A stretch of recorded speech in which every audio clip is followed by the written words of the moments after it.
All right, this is not going to be your typical podcast episode. And I had this thought, how cool would it be to send you a love letter, a note, a thing of all the things I wish I would have known? And if you can know these things, I think you're going to be way more prepared, especially for college. I put this list together one day after my workout, and I thought, man, if I could go back, one of the techniques I use with clients all the time is go back. What message would you tell yourself? What have you changed? What has been different? What are the lessons that you've learned? Because even as a mental performance coach, I will instruct you to realize your superpower and your lessons, which are far more valuable than anything I can tell you. So I'm speaking from experience. These are the 10 lessons I wish I knew in college. And here's what I'm going to do. I'm going to lay them out for you. I'm going to read them to you, and then I'm going to go in depth. This is going to be about a 15 to 20 minute episode as I record this for you. So this would be great to listen to on the way to a game, a practice, a lesson. And I think you're going to find it really insightful because just reflecting on some of these, it just has been really powerful. So here they are. Number 1, take the weight room seriously. Number 2, understand the spotlight effect. Nobody is paying attention to you as much as you are. Number 3, your coach wants you to succeed. Number 4, mean girls will be mean, and it means more about them than it does about you. Number 5, your teammates don't have to be your best friends, but when you have each other's backs, no matter what, you'll make some amazing memories. Number 6, your mom was right. Have fun. Number 7, your dad was hard on you because he cared. Number 8, mental skills matter. Number 9, there is so much more to life than softball. And number 10, you are enough. You will always be enough. Now, if any of those piqued your interest, stay tuned. I have notes for you on each of these and why they're so important. And if you're watching this on YouTube, we've been putting our podcast on YouTube. Forgive me as I look down at my phone. I took so many notes in the past couple weeks. I've been adding to this, reflecting on some of these, going back down memory lane. And if I can help prevent you from experiencing some of these heartaches, then I'll have done my job. So let's dig in. This one I have a lot of thoughts on. Take the weight room seriously. Strength serves a crucial purpose. And the mistake that I made, especially in high school, is you're given these workouts and the weight room environment becomes a because I told you so environment. I always felt like the weight room during the summer months was, hey, I'm just in the weight room to show my high school coach that I'm committed. I'll check the box, I'll do it. And then once I was in the weight room, it almost felt like a punishment. Like we were just trying to get into shape. And it's not just about getting into shape. If I know what I know now, if I would have taken the weight room seriously, I think it would have unlocked another level for me because I know it sounds kind of ridiculous, but it's about building strength. And I didn't realize that as a high schooler. And so if we're stronger and faster, it can also prevent injury. And so there's a lot of myths around it. I avoided lifting heavy on my arms because I thought as a pitcher, it would bulk me up. And that's further from the truth. It would have prevented injuries. And I had shoulder injuries. And I think I could have avoided that by strengthening all the muscle groups instead of just throwing. And so, again, you're not going to get bulky. And I was wrong. And if I would have been taught the correct form, I highly suggest hiring a trainer, or if you have a lifting coach. I think one of the mistakes is during summer months, if you're a parent listening to this, you sign your kid up for summer conditioning and lifting, that's in a huge group. And, the music is blaring and we have an hour to shuffle 80 kids, 100 kids. I don't know how many kids are at your school, but if you feel like you're not getting the attention you need and you're not doing the correct form, it's so valuable to understand form in the weight room over reps. And then what happens is we were just told, add more weight. Well, if you're doing the incorrect form, adding more weight is also going to create anxiety. And so even today, I'm lifting more than my PRs in my prime of my 18-year-old self, my 21-year-old self, I'm lifting more now because I also have the mental ability to not psych myself out. I remember putting plates on the bar and remembering in high school, I can't lift this. This is too heavy. And it felt so heavy on the bar. And I felt like my back was going to give out. And now I have the mental coaching, I have the physical coaching to lift stronger, better. And so if you're have big goals, like if you're thinking about playing Division I softball or D2 softball or just playing college softball, if you start to take the weight room seriously now, it's going to propel you so much further ahead, especially from where I was. So take the weight room seriously and have fun with it. It doesn't have to be a negative environment for you. It can actually be fun and competitive on how you can get better yourself and increase your weights. All right, number 2, understand the spotlight effect. So next week's podcast episode after this one, stay tuned because Hannah Pryor is a good friend of mine. She helped me kind of unveil what this is, what it means. And so I'm going to give you a little preview of next week's podcast episode. Nobody is paying attention to you as much as you are. The spotlight effect is a psychological phenomenon where people overestimate how much others notice them, particularly their mistakes or embarrassing moments. And so it comes from the ego. We all have an ego. And so the ego causes us to feel like our world revolves around us because we are at the center of our world. And so naturally, it regards you as the center of your existence rather than simply in the world where everyone has their own spotlight on them. And so one of the things I ask all the time with my one-on-one clients is, hey, tell me about a teammate. And then, or somebody at school. And I said, I want you to tell me in great detail, what did they wear last Wednesday?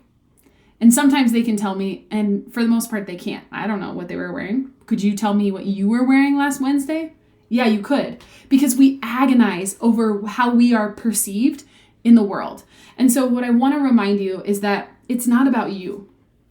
Yes, it may feel like when you're pitching or when you're hitting, the whole ball field, the stands, the coaches, your teammates, everybody's looking at you. And then when we strike out or we fail, we feel like everybody is judging us. And it's just not the case, because when I ask, hey, if your teammate were to make an error, what do you think of them? Do you think they're so dumb, they're horrible? No, you think, oh my gosh, they made an error, that sucks. I hate that when that happens to me. They're good. I know she'll get it next time. And so the spotlight effect is really something when you start to understand, people just aren't paying attention to you as much as you're paying attention to you. I think that would have been really helpful in college because I felt like everybody from my high school was like following my college journey because I was really good in high school and then I started to struggle in college. Nobody cares. Like really, I don't say that to be mean, but people aren't paying attention as much as you think they are. Number 3, your coach wants you to succeed. This piggybacks off of number 2 because we care so much about ourselves. We feel like we have a chip on our shoulder. We have to prove it to our coaches. We have to prove our playing time, that our coaches are obsessing over us and what we're doing and what we're not doing. Or I think this happens a lot where maybe you were hitting in the 2-hole or the 4-hole and you got moved to the 8-hole or the 9-hole. And then we immediately attach a meaning to us. What does it mean about us? Oh, it means my coach doesn't trust me. It means that I'm not a good enough hitter. Or if we get pinch hit for, what does it mean about us? And if you can zoom out, your coach also has their own spotlight effect. So what's your coach's job? Your coach's job is to write a lineup, to give your team the best possible chance to win. So in this case, we're making it mean something about us when really it could mean nothing about us at all. And maybe our coach needs our speed in a different spot. Maybe our coach wants to give us a different look. Your coach wants you to succeed. So if you're not currently succeeding or you feel pressure in the 4-hole or as the leadoff, maybe they're mixing it up so that you can succeed. And again, playing time, another great example. If your coach isn't playing you in bracket play or your coach isn't putting you into pitch against tougher teams, they could be protecting you because they want you to succeed and they feel like you're not at that point to feel like you could succeed in that situation. And so again, open communication and figuring out, okay, what is my coach really doing? And that's where those conversations come in, where you can get that feedback from your coach of like, hey, what are you seeing? Talk me through this. And I would say 7 out of 10 coaches are going to have that conversation with you. 3 out of 10 coaches are probably going to lie to your face. But if you want that constructive feedback, your coach's job is to win. And so especially in college, at the college level, they have their own ego and their job is to win. And this is true for high school as well. If they have 30 kids on a roster and I can only fit 9 kids on the field, 10 with a flex, their job is to create a lineup that matches with the team goals and their goals to win ball games. Again, it doesn't feel as good when you don't make that lineup, but it's not because your coach hates you. It's literally because they want the team to succeed. And how you fit into that is just a moving puzzle piece. And oftentimes coaches will forget, even down to like, I've had clients and I've experienced this where I play other positions. Does my coach know that I play shortstop, third base, first base? Like, why is he not rotating me in? Why is she not putting me in? And I want you to remember, when a coach has like 30 kids on a roster, they're not just thinking about you. They're thinking about so many other things and how you fit into that puzzle piece. The best recommendation is, how can you contribute to the team and how can you help your coach succeed, and see it from their point of view. And that might require you to put in some extra reps. All right, number 4, mean girls will be mean, and it means more about them than it does about you. And so I want to talk about mean behavior.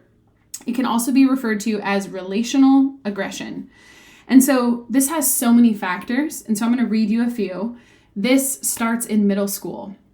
And the reason that we create this, especially with females, is that we have to find our position. We're jockeying for position. We're feeling like we need to grasp control. And so this all stems from social status. And so when you start to experience for the first time self-doubt, insecurities, you will, whether you're a mean girl or not, you will find ways to reestablish that security. And so sometimes in order to increase our social status or gain popularity, that's when we make mean moves. We say mean things. We exclude people from groups. So if you've ever been in a situation where you're excluded from a lunch table, or so-and-so invited you to a party, but the other person didn't, it's all social status and the need to feel accepted. And so this restarts in high school and it restarts in college. And so oftentimes girls are taught to be nice because they don't want to disrupt the social status. And so far often what happens is in male-dominated groups, they'll say it like it is. They'll tell it to your face. In female-dominant groups, they will be nice to your face, but then talk behind your back. And again, what I want to remind you is that it means more about them than it does about you. And so what you can do in these environments, and I dealt with this in college because I felt like an outsider as a technical transfer, is you have to be so secure in your confidence and your abilities that you don't give them access to disrupt your own identity, regardless of the social status. And so one of the comments I'll make on that is like, as you move into new environments and you have to figure out the hierarchy, a lot of my clients I've coached through their freshman year of high school, really difficult. Their freshman year of college, really difficult. And my tip for this is that when someone's being mean to you, stay true to your identity, stay true to who you are, and when you lay your head down at night, remind yourself that you have not changed. And the right people will come into your world, and the right people will become friends with you. So, on that, this is why I wanted to talk about number 5. Your teammates don't have to be your best friends, but when you have each other's backs, no matter what, you'll make some amazing memories. I experienced this in high school and I experienced this in college. I was not best friends with my teammates outside of softball, maybe a few here and there, but it's very unrealistic to expect that the whole team is going to be best friends. And there's lots of team bonding, and coaches are going to try to organically and forcefully create these friendships. And if you're a coach listening to this, I would also advocate team bonding is great, but when we create trust, what that means is when we step on the chalk lines, I got your back. And some of my greatest teammates, we still joke about it today. We were all very different people. And I specifically remember in high school, there were 6 of us. And when we stepped onto the field, we knew no matter what that we had each other's backs, and we made some great memories. High school was great. College was a little bit harder because now we come into social status of different majors, different interests, there's partying, there's decisions that are made that really are going to challenge your identity. And so if you're not comfortable with underage drinking, you're not comfortable with certain activities, again, going back to your confidence in yourself, if you can come to those relationships and say, you do you, I'm going to do me, but when we step on the chalk lines in college, I've got your back. And that served me really, really well. And I wish I would have known this a little bit sooner. Again, these are lessons that if I can impart on you now, I didn't really figure this out until senior year, because at that point, all of us were seniors. We had been through a lot. We had been through coaching changes. We had been through crappy seasons. We had all been through injuries, and we just wanted to enjoy our senior year. And if we could all go back, I still talk with my college teammates, and some of them are some of my best friends today outside of softball. And we didn't get to that place had we not gone through that adversity. And so when adversity strikes, again, we have to challenge that social status and come together and have each other's backs on the field. And sometimes that takes some tough conversations. So again, don't feel like you have to force being friends with somebody if it violates your identity and your values as a person. But then when you agree on what that is on the softball field, I think coaches can do a lot to foster that in team culture. Number 6, okay, these are my favorite. The last 5 are my favorite. Number 6, your mom was right. Have fun. In this kind of situation, I always share the story that I would be pitching on the mound and my dad would always be yelling keywords like glove up, AB, or like throw a changeup. We had like secret signals and he was constantly coaching me. My mom, on the other hand, would sit calmly in the stands, and if she could tell that I was frustrated, sometimes, embarrassingly, she would yell out, AB, smile, have fun. And at the time, I was so embarrassed, and it would irritate the crap out of me, and I would get so frustrated with my mom because it's embarrassing, but she was right. And I feel like the years that I really needed this the most were middle school, as I was facing tougher batters. I was facing, tougher competition. We were playing 14U. And then when I started playing second year 14U, I played high school division. So I played 18U for about 4 to 5 years. And I was facing really tough competition. And when we start to create that higher level, there's higher pressures. And we lose sight of why we signed up for the sport in the first place. And so if you're finding yourself feeling burnt out, losing your why, feeling frustrated at the long seasons, then your mom was right. The whole point of this is to have fun. And so a mother's job is to nurture. And so please don't get frustrated with your mom. Again, going to my senior year of college, when I knew my career was ending, it was a lot easier for me to have fun because I had nothing left to lose. If you can tap into that now, it's going to serve you so much better in the long run. So shout out to Mama. You were right, and I wish I would have had more fun sooner. Number 7, your dad was hard on you because he cared. I talk with this with a lot of my clients because you're at a high level. Your parents are investing a lot of time, a lot of money for you to be successful. And what happens is we get so ingrained in being successful that there's pressure there from our parents as well, because our parents want us to be the best versions of ourselves. And the reason that our dads are hard on us is because they see all the hard work that we've put in, typically in a dad role. A dad's job is not to nurture. Like typically a male who is a father figure, their job is to kind of guide the family, right? And in a traditional sense, that's what I experienced. And I know not everybody has traditional families, but everybody has this person in their life that is going to push them. And so if this person in your life is pushing you really, really hard, the one thing I want you to remember is that they're doing it because they love you. They see your full potential. They're just doing what they think is best to help you succeed. And so my dad cared a lot, and I knew that my dad loved me. And therefore, he knew he could push me when he really needed to. And so if you have somebody in your life that is just pushing you really, really hard, I encourage you to zoom out and figure out why. And maybe that takes a conversation and coming and communicating that as well. So my dad's no longer in my life. He's been gone for 8 years now. And I would give anything just to pitch to my dad on a bucket one more time. Okay, number 8, mental skills matter. I don't really have to go too deep into this because we've done a whole bunch of other podcast episodes on this, but the one thing I will say is that I did not invest in my mental game. In fact, I was doing things that would deteriorate it.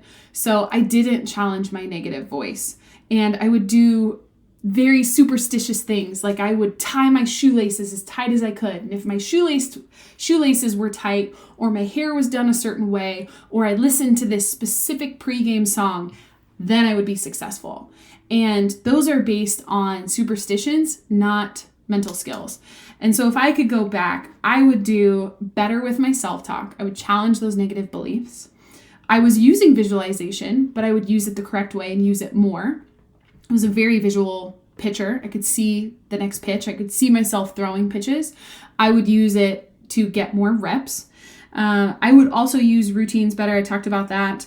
Failure recovery. I was doing a little bit of failure recovery by going to the back of the circle, grabbing chalk, resetting myself. But again, it was sporadic. Sometimes I would do it, sometimes I wouldn't. And what I will say on this is inside the Fearless Warrior program, the members that are starting to understand how to use mental skills and when to use mental skills, each skill has a place, just like physical skills. Each skill is going to be used at a different time, and we're not going to be using all the skills at once. So a good friend of mine uses the analogy of a surgeon. We have these tools, right? But a surgeon is not going to go into surgery and use 10 tools at the same time. It's not going to work. A good surgeon is going to know what tool to use when, in what situation, and that's the same with your mental skills. And so, again, I'm a mental performance coach, and knowing what I know now, I know that my career would have been way more successful had I invested in using these skills at an earlier age. All right, number 9, there's so much more to life than softball. I'll leave you with this from my college experience, is that at some point your career is going to end. And one of the things that I felt really good about is in college, my number one tip for you is to not just let softball be the only thing on your plate. Join a club, find friends outside of softball, go do fun things like try restaurants, go to coffee shops, find something to do like kayaking or like a lifetime sport. Right? I get that you can't go skiing or skydiving, but you need something outside of softball to carry you through when softball is really, really hard. And this could be something as simple as like reading a book or, again, having a friend that you can lean on outside of the softball team. Because in college, your roommates are typically softball teammates. You live together, you go to class together, you eat together, you're in study hall, and every waking moment feels like you're with your softball teammates. There has to be something outside of softball in your life. Huge recommendation there. And lastly, number 10, you are enough. You will always be enough. You will never, ever have to wonder if you're good enough, because there was a time in your life before softball was in it, and there will be a time in your life that softball will not be in it. And whether you go 3 for 3 or 0 for 3, you're the same person. I could strip away softball from your identity, and you could, I said this today on a client call, I thought it was really cute. You could go be a competitive sandcastle builder. And if you are who you are and how you were made, if you're a competitive person, if you find joy in competing, or you are a type of person that loves to strategize, well, that's who you were made as a person, and it can be applied to anything. And so if you weren't playing a sport and you were doing something else like building sandcastles, that doesn't change in who you are. Whether you're building sandcastles or racing a bike or a family game night, your competitiveness, your ethics, your humor, what makes you will still be there, even if your sport's not there. And I know that's hard for some of you to fathom. And if you're listening to this, that's my message for you, is that you are enough. Your sport does not define you. And if you can learn these 10 lessons now, I would love to hear your feedback on which one really opened your eyes the most. And just the fact that you're here right now learning these lessons, I'm so proud of you. Keep doing the dang thing. Play the sport because you love it and it's fun, and the rest will follow. The stats will follow. Recruiting will follow. Everything will fall into place how it's meant to be. Again, I had so much fun reflecting on these 10 lessons. If I could go back and tell myself these 10 lessons and learn them sooner, faster, just a little bit different, I think I would have had more fun in my playing career. And not that I didn't have fun, but if I can give these to you as a gift, this is a gift from Coach AB. Let me know which one of these resonated with you. My DMs are open, so if you have any questions on these, shoot me a DM. If you just loved this episode and you want me to do more of these, my DMs are open. DM us on Instagram. If you're watching this on YouTube, let us know in the comments. And I'm so glad you're here at the Fearless Warrior Podcast. In the Fearless Warrior Podcast. Thanks for being a great listener. And that's it for now. Thanks for listening.